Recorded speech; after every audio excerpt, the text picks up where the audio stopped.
há três mecanismos fundamentais de uma mudança radical do Brasil e da classe trabalhadora. E veja, gente, por que eu falo mudança radical? Por exemplo, eu não vou me aposentar. Da dinâmica atual da Previdência, eu não vou me aposentar. A maioria de vocês, inclusive, não vai se aposentar. Nem vale a pena. Dada a dinâmica atual do Brasil, a maioria de nós não vai ter emprego formal. É cada vez mais terceirização, quarteirização, quinteirização, PJ, até no serviço público, sabe? Então, assim, a gente tem uma escolha aqui, que é entender que o mundo está piorando.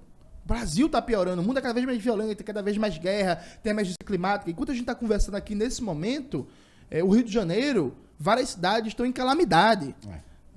Várias pessoas morreram, gente que está 3, 4 dias com água de mais de 1 metro na sua casa, inundado. Porto Alegre está sem energia elétrica, está um caos, porque o governo do Eduardo Leite privatizou a companhia de energia elétrica para uma empresa equatoriana, que a empresa equatoriana sumiu.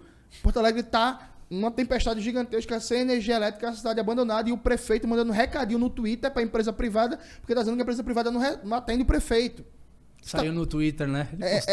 Pô, tá ligado? Isso tá piorando. O Brasil tá piorando. Então, pra mim, o que é que tem aqui? São 3 elementos centrais de uma revolução brasileira. De mudar a classe no poder, no Estado, e começar as transformações fundamentais para superar a dependência e o subdesenvolvimento. É disso que se trata. Porque, caso contrário, a gente vai estar numa disputa de migalhas. Desculpa, é isso. Não, tirar o Estado, então? Não, mudar o caráter de classe do Estado, construir um outro Estado.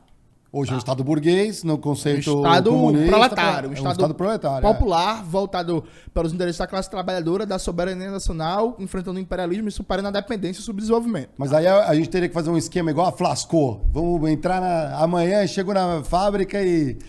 Não necessariamente, mas também. Mas eu vou chegar lá. Então, para mim, existem 3 fusíveis aqui que são centrais.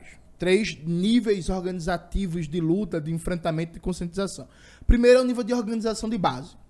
A gente precisa ter um dispositivo organizativo que mobilize, que organize, que conscientize, que mobilize para a luta à classe trabalhadora dentro de um projeto revolucionário.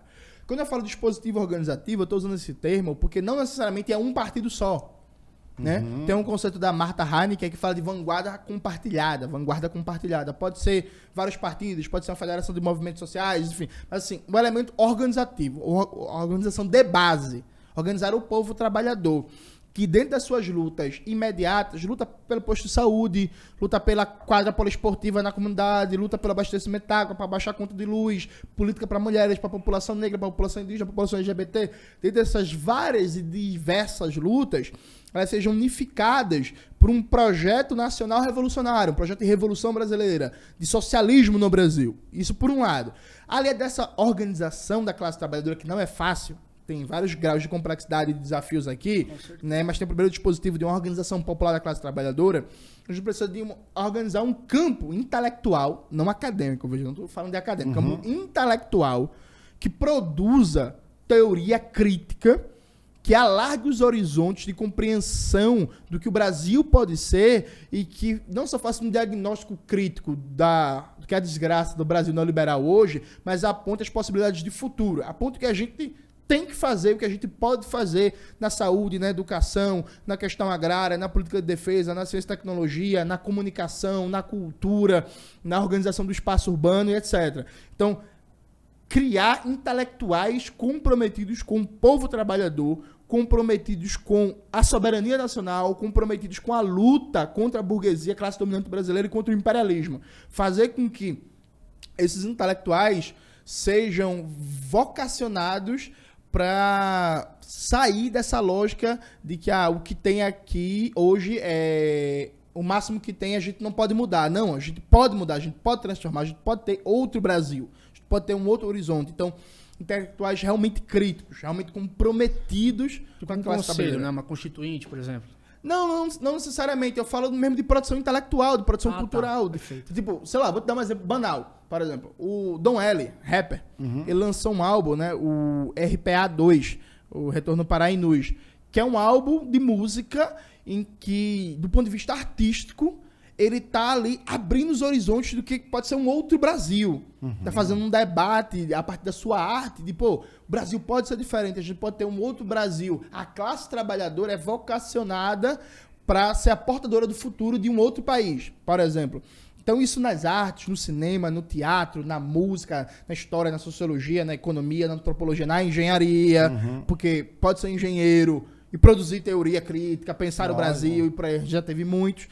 E vem um terceiro fusível aqui, que é lideranças políticas comprometidas com a Revolução Brasileira, comprometidas com o enfrentamento, comprometidas com organizar o debate. O que é que a gente tem hoje desses três fusíveis?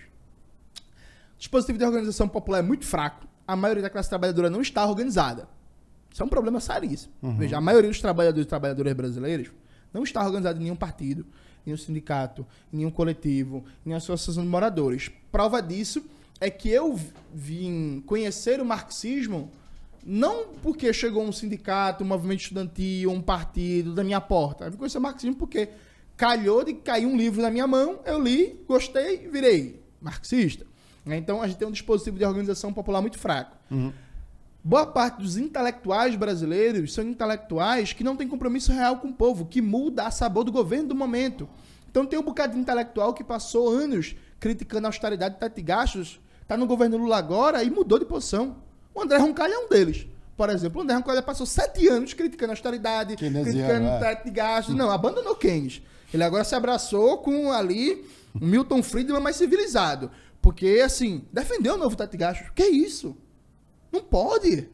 Passou 7 anos criticando a austeridade, criticando o teto de gastos, dizendo que isso não existe canto nenhum no mundo, dizendo que o Estado pode sim ter déficit, e agora está defendendo o teto de gastos, escrevendo artigozinho para a Folha de São Paulo. Isso é absurdo. Sabe? Tipo, não dá para você mudar de opinião de acordo com o sabor do governo do momento.